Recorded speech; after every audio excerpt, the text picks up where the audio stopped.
Listeners, are you ready for your monthly literary adventure? We now have the BFF Book Club. Join us each month to explore a new book. After reading, connect with fellow book lovers and meet the author in a live interview. Can't make it live? Don't worry. We'll send you the recording. You can find all the upcoming book club selections at www.bookishflights.com/read/BFF book club.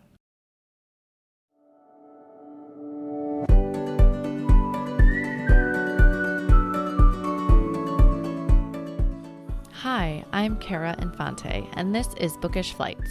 In each episode, I chat with one bookish guest as we take some time to sample and savor the pairing recommendations from their bookish flight. We hope to give you suggestions to cultivate your TBR list and nurture your leisure time through books. In today's episode, I am chatting with Jenni Walsh. Jenni is the USA Today bestselling author of 13 books for adults and children, spending her days knee-deep in words in Philadelphia's suburbia. Beyond words, Jenni is a mama of a soulful 10-year-old, a dinosaur-loving 8-year-old, and 6 needy fur babies, a wife, a Philly and Nova sports fan. Her latest novel, Ace Marvel Spy, features Alice Marvel, who was the world's #1 tennis player, an editor for Wonder Woman comics, and a spy during the Second World War, and it came out yesterday. Congratulations and welcome to the show, Jenni. Thank you so much. I'm so happy to talk with you. Yes, well, I feel like we are so much more than these bios, so can you tell us a little bit about who you are? Yeah, I definitely am a mom. I feel like that takes up a lot of my time. I'm one of those parents who tries to volunteer in everything. And then lo and behold, I have like this huge volunteering schedule at school, and then I'll get a deadline or something. And then I just create this immense amount of stress for myself. So I feel like books and mom definitely come first. But beyond that, I'm a very active person. I think for my mental sanity, I need to work out and stay active. So we're always hiking with the dogs, or I'm a big Peloton user, so I try to get on my tread or my bike in the mornings when I can. So staying active, I think that all kind of harkens back to helping me with my mom job and my author Yeah. job. Uh, I do better when I'm mentally sound. Yeah. And I feel like as you were kind of starting to talk about motherhood, I feel like we're kind of chaos coordinators, right? And so I think we really need to figure out ways to hone in like the chaos or give ourselves these moments in the day that we can feel like we can hit the reset button because everything else is chaotic on the outside of that. Absolutely. And I love that you have the workout stuff at your house. That I feel like is huge for getting the time in your day to do it. Yeah, I'm a pretty big introvert. It takes a lot for me to leave the house. Like even when I have to run errands, I'm like, oh my God, all right, let me hype myself up to like go to a store. So the fact that I could just go downstairs, get my workout done, it's nice. And then my daughter has been really into working out lately as well. I think she sees my husband and I doing it. So she comes down with me sometimes in the morning. And so it becomes like a nice little time for us as well. Yeah. Yeah, I saw that was like one of the best ways to teach your kids about being active is them just seeing you do it too. And I think that's right. I mean, we model anything, right? Like in my mind, I model reading for my Yep, kids versus trying to doom scroll on my phone. And it's like, that's, I think, the best thing we can give our kids. I agree. So, well, you had Ace Marvel Spy come out yesterday. Why don't you tell the listeners about it? This book was just incredible. It's hard to pick a favorite out of all my books. As you said in the beginning, this is my lucky number 13. I like to think of it as like my Taylor Swift book. And everything that woman touches turns to gold. So maybe just maybe this one's gonna take off and, be my breakout book, which would be amazing. But this book was, like I said, so fun because at the root of it, it's about this amazing woman that most people do not know about, including people who were avid tennis fans. And which that kind of just blows my mind that in the world of tennis, Alice Marble, she's been overlooked. Yeah. So one of the things that I I've been so fortunate to do in my career is write about women who have been overlooked or who haven't had their story told in this like unique way. Even going way back to my very first release and my goodness, 2017, that story was about Bonnie Parker from Bonnie and Clyde Infamy. And their story is always told from the male perspective or with Clyde at the forefront. So this was the first time that the story was told in Bonnie's voice, in her perspective, first person, present tense. So I try to, with all of my books, give that unique perspective. So with Alice Marble, I was so excited to tell her story, and there was just so much story to tell. She was, I mentioned, a tennis player, but not just a tennis player. She was the very best tennis player in the 1930s. She won Wimbledon, she won championships multiple times. She was just like the it girl in tennis. She rubbed elbows with the rich and the famous because she was teaching them to play tennis. So she was just this incredible player. But on top of that, she had interests in different things like singing and in she had her own line of clothing. And then she also was a writer. And she was part of the Wonder Woman comics and had her own series called The Wonder Women of History. So she would tell these incredible stories of these women who came before her, which I loved. And then to top it all off, she did all of that. And then when the war came along, she really wanted to get involved in the war. And this was the Second World War. And she actually couldn't volunteer for a lot of different things because she had like health problems that kind of kept her out. But then she was approached by the intelligence branch and they asked her if she wanted to spy using tennis as her guise and to go to Switzerland and then to spy on this ex-lover who they thought might be up to nefarious things. So she has her reasons and she goes and she spies on this ex-lover. So it's just like, what can this woman not do? So I just knew I had to tell her story and I ended up telling it all in her voice, but in two different timelines. And the one timeline is very much the Carrie Soto story, the rise, the fall, the rise of her tennis career. And then the other timeline is kind of like a Kate Quinn movie or movie. Hopefully she's a movie. A Kate Quinn novel that's more of that espionage World War II timeline. So it's fun to be able to break the book out in those two different dynamics as well.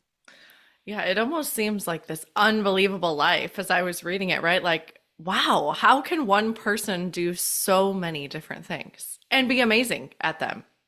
It really is. So like I love how the word like incredible can mean something that seems impossible, but then also something that is just wow. And that really is her story. It's incredible in the fact that it's like this awe-inspiring story, but then also like, wait a minute, that didn't really happen, did it? Like that, all of Yeah. that stuff is impossible.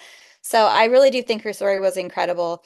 And like I said, there was just so many different facets of Alice's life that she was interested in and that she excelled at. And I wasn't even able to put all of it into the novel because there wasn't enough room. So I'm one of those authors who loves putting a note at the end of the book. So I kind of explain what I was able to include and not able to include. So I really focused on like her tennis and the war and her involvement in the war. Yeah. Because that alone, I mean, just becoming the number one tennis player in the world, right? I mean, that alone, the amount of time she had to spend on tennis to do that. I mean, it's like, how would you even have time to do anything else, right?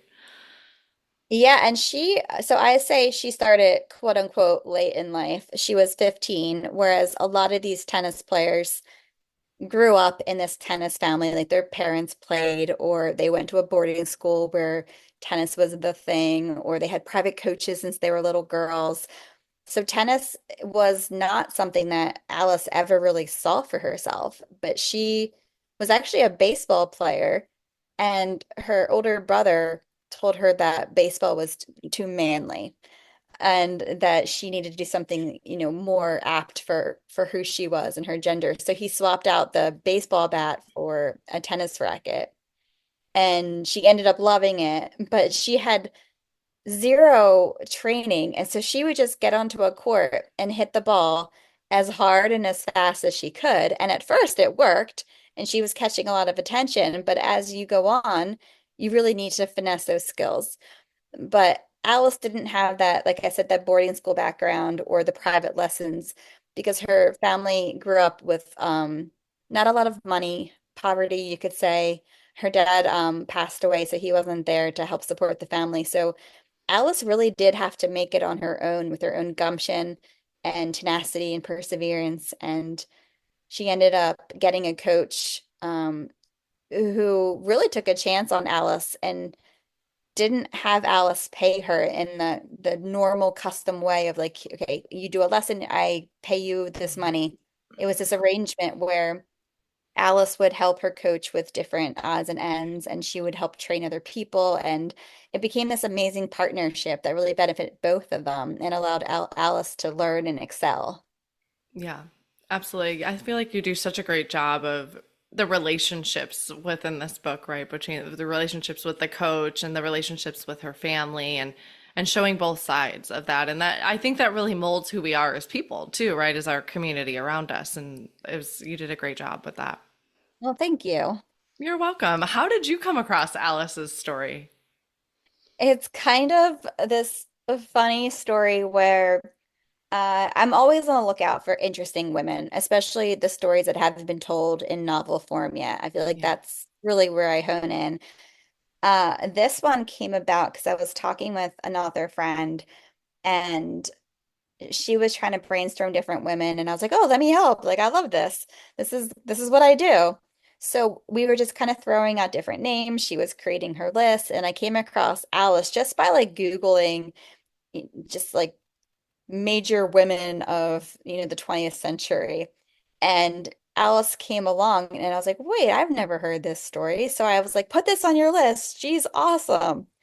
And afterward, I was like, "Oh, she is awesome." And I just told my friend to put it on her list. And now she's going to show, her agent, and her agent might be like, "Yes, do that one." So I started to panic because I was like, "I want to tell this story." So I spoke with my agent and I was like, "Listen, here's the situation." I was like, "My good friend wanted me to brainstorm. I gave her this woman, but I want this woman. What do I do?" And she was like, "Yes, you need to write this story. This story is awesome. It'd be perfect for you, right in your wheelhouse." So my agent's like, "Let me go talk to your editor and see if they would be interested." So within like what felt like heartbeats, my agent's coming back and she's like, "Your editor wants this story. It's yours." And I was like, "Ah, this is amazing." And I was like, "But I also just like told my friend she could have it." So I went back to my friend and I was like, "So this kind of all just transpired," which is funny because nothing in publishing happens quickly. But it's just such like that big story that everything just kind of moved. So I told my friend and she just started cracking up and she's like, "It's yours. It's always been yours. Like, no hard feelings, obviously. Like, have Yeah. fun." So I ran with it. Oh, that's a great story from all around, right? Like your friend was totally open to it. Yeah, And I feel like that's what happens though, right? Is things just get a hold of us and it seems like she just got a hold of you, right? She got her hooks into you and we're like, this needs to be told. absolutely. I was just jumping at the idea of telling this story. Yeah. Well, listeners, go pick up Ace Marvel Spy. It's fantastic. You won't want to put it down. I had an author, Amanda Cox, come on and she refers to her books as catnip, but these are like catnip for me as these like untold women in history that are, you said, incredible, right? And you're like, how did I never hear of this person before? So I love them. What have you learned about yourself through writing? I can do hard things. I feel like the more and more I write, it doesn't get easier, which people who are just starting out probably don't want to hear. But I feel like writing a book, I feel like I hone my approach to it and I hone how I tackle it. But the writing of a novel just doesn't get easier. I feel like there's always a point in the process every single time where I panic and I feel overwhelmed and I think I can't do it and it feels too big. Hmm. Just getting all of those emotions down and the relationships and having the arc develop organically and then changing from the beginning of the book to the end of the book. Especially this book was very hard to show the evolution of Alice because Alice kind of is who she is throughout her life. And in this book, I have her starting in a more conceited manner. It's about her and how she can grow and all of this. And then I hope I'm showing throughout the book her starting to look more outwardly and how she can actually affect other people and make a positive impact in the world. But this book was probably one of my hardest ones to show the growth of a character. And I Yeah. definitely panicked um, throughout the book, being like, okay, am I showing this? How am I going to show this? So yeah, there's definitely a point where the story just feels too big and it's overwhelming. So yes. And going back to your very first, one of your very first things you mentioned, right, is like being active and like calming your mind within that, right? Oh, definitely. Yeah. So, what other themes did you hope that, well, I'm saying listeners, but that readers would ponder as they're reading Ace Marvel Spy? I think just second chances in love, in life, in what you want for yourself and your goals. Um, I think that's a big one. Alice has to pick herself up and start again multiple times, not just in tennis, but in her love life, in her family life, in so many different ways. And I think I mean, even if you're not a tennis player or an international spy, I hope people are able to look at Alice's story and kind of relate it to themselves and be like, okay, this woman has faced adversity after adversity after adversity and she could have given up at any point, and she doesn't. And she keeps going. And in the end, she has this incredible story to tell. Yeah. I feel like you got this sense of she wasn't going to let that adversity define her either, right? Like she was able to kind of push back against that and keep going. I mean, it took her time to go forward, but then once she did it, it's like that I'm not going to let that define me. Yeah, and I think it's okay. Um, if we, there's one thing that, okay, this is funny. There's one thing that my kid's teacher said one time, and it had stuck with me. And I can't even remember which teacher it was, but she said that sometimes you just have to sit in the suck. Hmm. And because you just kind of need to realize what's going on and why you don't like it. And for a kid who has zero handle on their emotions, I feel like that's really good. And there's times where like I could see my daughter like going through something and she just kind of sit there for a moment. And then like you could see her working it through. And I feel like Alice does that because this isn't really much of a spoiler. There's a point in the story where the doctor tells her she's never going to be able to play again. And that's a big suck. Yeah. And I feel like she did. She needed to sit in that and let it, fester in her brain and figure out what that means and what it looks like. And then I feel like until you do that, you're not able to like overcome it. Yeah. So Alice definitely has to sit in her suck. Yeah, you can't just shove it down, right? I mean, that's not Right. really going to help you address it and move on. It's like, yeah, and that is such an important and hard lesson to learn. I think even as adults, we don't want to sit in the suck. Yeah. So I feel like I've learned so many things through my kids of like, how do I teach them to be emotionally resilient, right? And just to, you think about things that you learned, but now you're thinking about it, like how to teach them how to get through it, right? Exactly. Was there a book that you read, whether this is a kid or as an adult, that you just thought, I want to become a writer?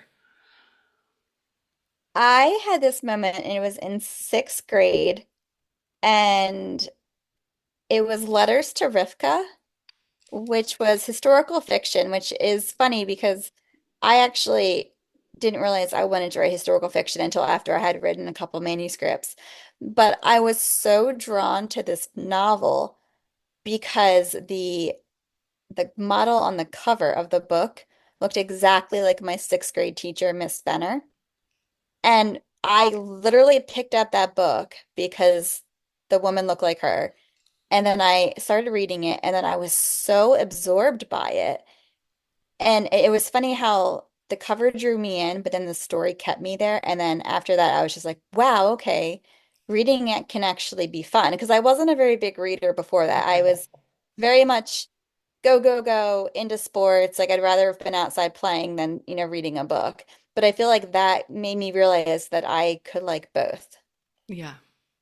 Oh, I love that story. And I think, again, back to the covers drawing you in, I think that's what happens a lot of times, right? You're at the library, you're at the bookstore, and you're like, oh, I'm going to grab that. And then it just transports you through the pages. Exactly. It was wonderful. So thank you, Miss Benner, for looking like the cover of a book. Yes. Taught you the love, or like showed you the love of reading right there. Right. Well, you also write middle grade novels. Can you tell us a little bit about one of your favorite middle grade novels? 'Cause I feel like for my kids, I'm like, I want to know. I've read your adult ones, but I haven't read any middle grade yet. Yeah, I feel so fortunate that I'm able to write both age groups. And I feel like they're actually very similar in that I tell these stories of women throughout history or these untold stories. But middle grade is this fun little beast to write because with adult historical fiction, you've got 90,000 words to tell the story. You can really sit in it, you can draw things out, you can get deep into emotions. And in middle grade, you're doing all of that, but you're doing it in half the amount of pages. So I always say within middle grade, you just got to cut to the quick, get there and get that story told.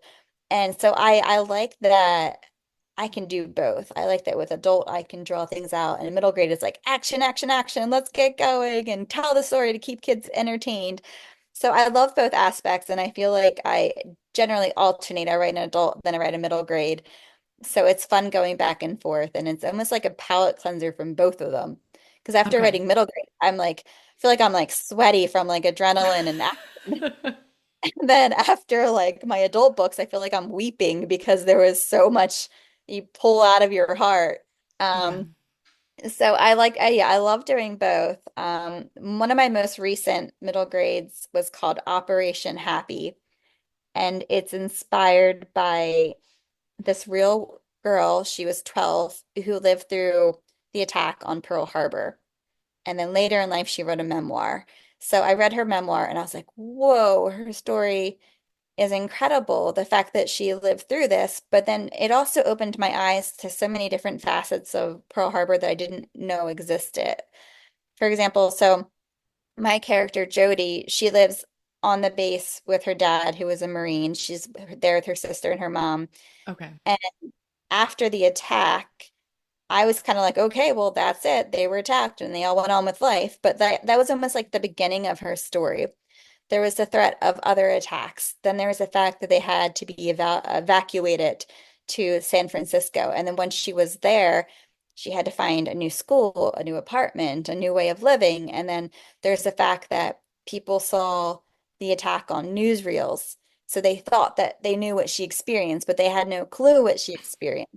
So it was a very scary time for Jody. It was a lot of changes in her life. And it was one of those stories where I was like, okay, this has the potential to be really scary for kids.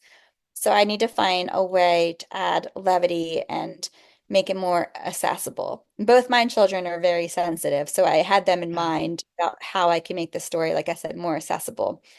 And then I always try to relate things to my own life when I can.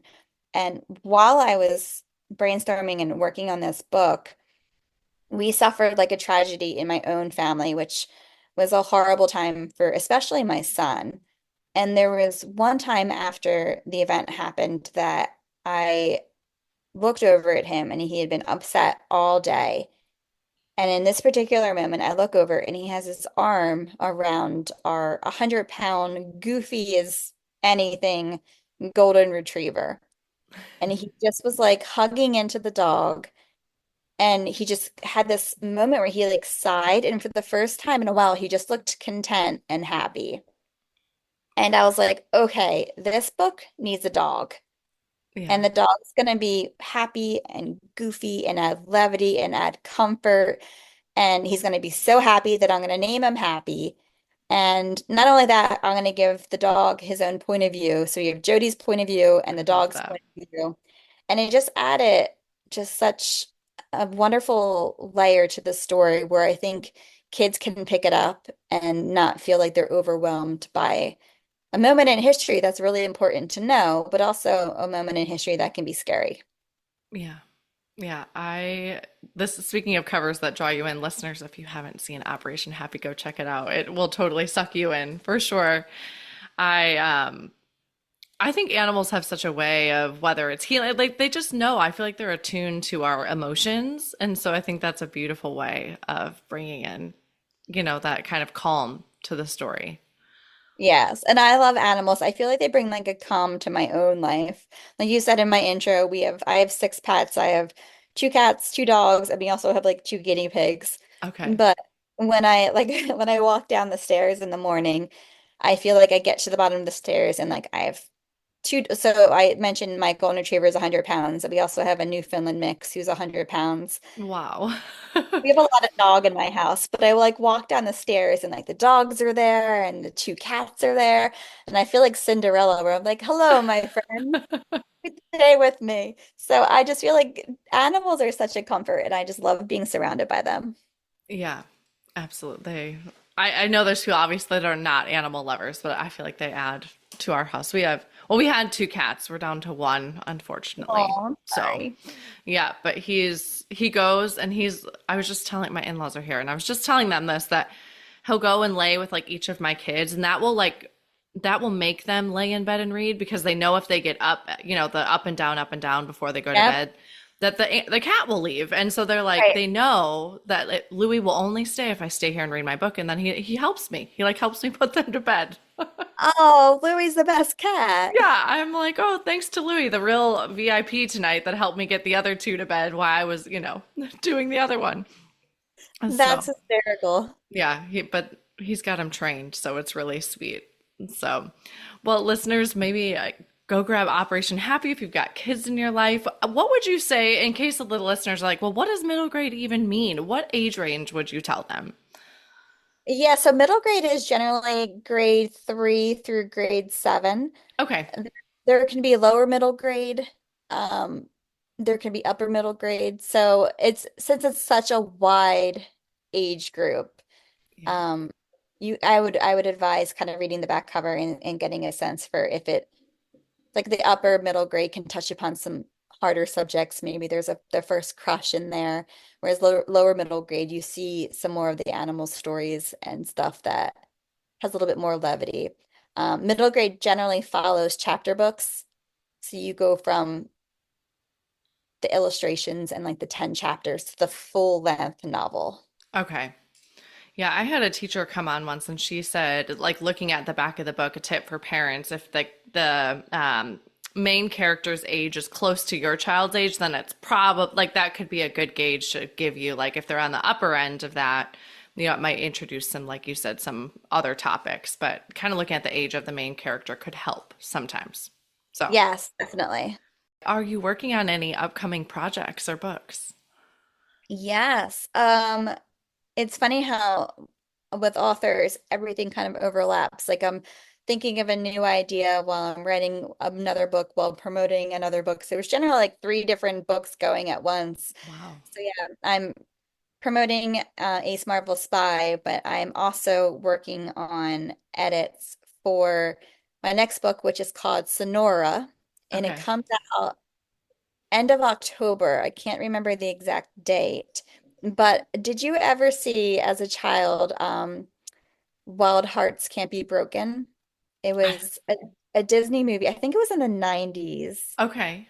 I don't But think I did. it's a story about this young girl. She's in her 20s and she dives from 45 feet in the air on the back of a horse into a pool. Wow. And it's like the first time it's happening in our country, and like there's only a couple women who have done it. And her name is Sonora Webster Carver, Okay. and and she does it in Atlantic City at a place called the Steel Pier. So yeah, there was a movie in the 90s about it, and I feel like it's like this iconic movie that I remembered. And then Atlantic City is only about an hour from me. Okay. So I'm quite familiar with the city. So when I was trying to dream up another incredible woman to tell a story about, like Sonora kept coming into my brain. And this is actually a story I've been wanting to tell for like 7 years, but the Yay. timing just wasn't right and I couldn't figure out the perfect hook. Um, but when I was brainstorming, like the hook came to me and yes, it's about this incredible woman who dives off of horseback into a tiny pool of water, which just kind of That blows my, alone. but there's adversity she faces while she's doing it, but she has to keep going because animal groups want to shut down their performance. So she can't, so the show must go on. So Okay. it was really, really fun to tell her story because like I said, it's just something I really wanted to do for a while. Yeah. So is that a middle grade novel then, since you said you alternate? Well, I have another middle grade Okay. that comes out in May. Yeah, I'm doing a lot. Yeah, wow. The one in May is called The Bug Bandits. And Okay. this is actually my first contemporary middle grade book novel. And it's essentially Home Alone, but it's set in a bug museum. So And fun. it's inspired by a real heist of bugs that happened in Philadelphia in an insectarium. So I got my real life in there that I love because I love being inspired by real life. And then, Yeah. yeah, it's about a girl who has to essentially create booby traps and all these hijinks to stop her dad's insectarium from being robbed. That sounds so fun. If you only knew how many times we watched Home Alone this Christmas season at our house. We've already watched it twice, and I feel Yeah. like we have like an average of like 4 to 5 every year. Yeah. Yeah, that's a favorite here. So we'll definitely be getting the Bug Bandits at my house because my kids will love it. Wonderful. Well, let's switch gears a little bit and let's talk about who you are as a reader. What genres do you enjoy reading? Well, I read a lot of historical fiction mainly because I that's a lot of what I write, but also I just enjoy history. But I also really like thrillers. And then I feel like I always need like a romance palate cleanser every once in a while after, reading about psychological thrillers and these hard times in history. Yeah. Those are Yeah. generally my three go-tos.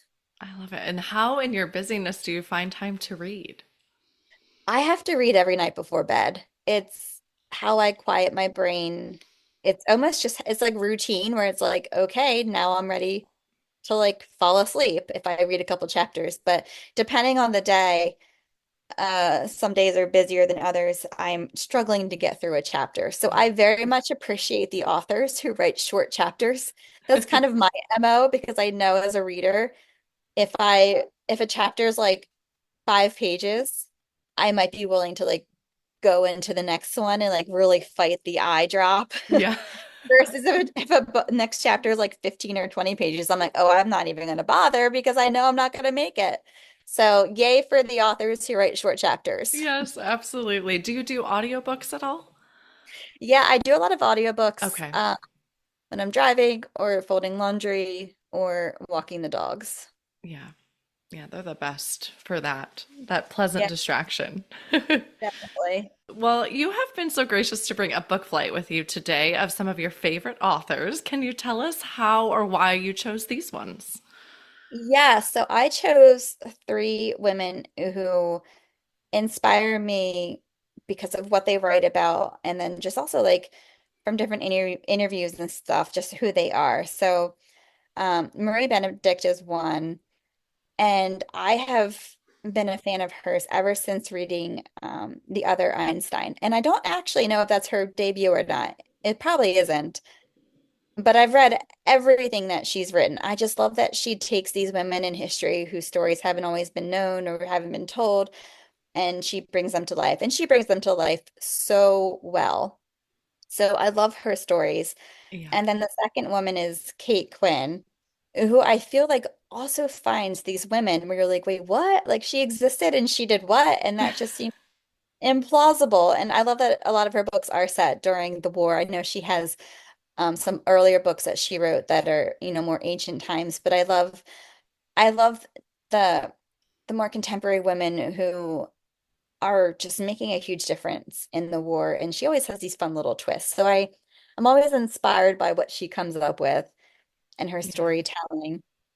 And then the last of my flight is Taylor Jenkins Reid because I feel like she always finds these stories where I'm like, okay, like that's not going to be big. And then I start reading it and I'm like, holy crap, this idea is huge and it's told so well.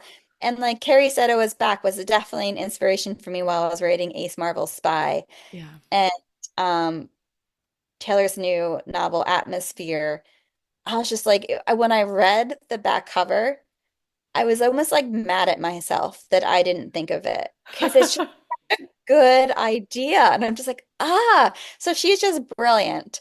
So I feel like all three of these women are just inspirational because they make me want to write better books Yeah. and come up with topics as great as theirs and women as great as theirs, and then to tell the story as great as they can tell. Yeah. Yay. Well, I love that. Thank you so much for bringing these with you. We love knowing what our favorite authors are reading. So thank you for sharing those. Of How I course. love to end our show is with our bonus pairings, which are just a speed round of questions. So you can answer these really quick. Are you Okay. a rereader? No. Okay. All right. What is one book you've read that has changed your life? The Trumpet of the Swan. Oh, I The love Randall. that book. My kids loved it too. We read it like a year and a half ago, and I was surprised how hooked they were. I thought, sometimes Yeah. with the slower ones, you're like, are they going to get into it? And they loved it. Uh-huh. But speaking of an animal being a character, great book for that. It is. Yeah. Where is your favorite place to read? In bed. Okay. And then lastly, what are you reading next? I'm actually reading Marie Benedict's new novel, and I'm blanking on the name of it. It's like The Queen of Crime or Okay. something like that. We'll have it in the show notes. I'll look it up.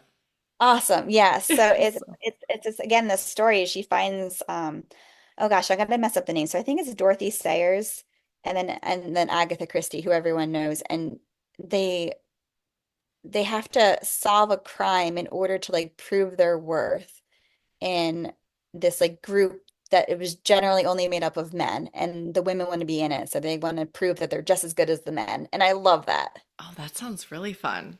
Yeah. I just finished The Most Wonderful Crime of the Year. Did you read that one? It's like the I have not. Christmas. Oh. It's more of a rom-com, but it's like an ode to Agatha Christie, kind of like it's in an English manner, and they have to solve a crime, whether they're by one of like this most prolific mystery writer. And I mean, she's fictional, but she's written her 100th novel, and but it's kind of an ode to Agatha Christie. And if you want a fun Christmas read, we got a couple days still. It was a fun one. Absolutely. Yeah, that sounds right up my So alley. wonderful. Well, thank you so much for coming on the show with me today. I know your time is precious, and I appreciate all you've given me. Well, thank you. This has been so much fun.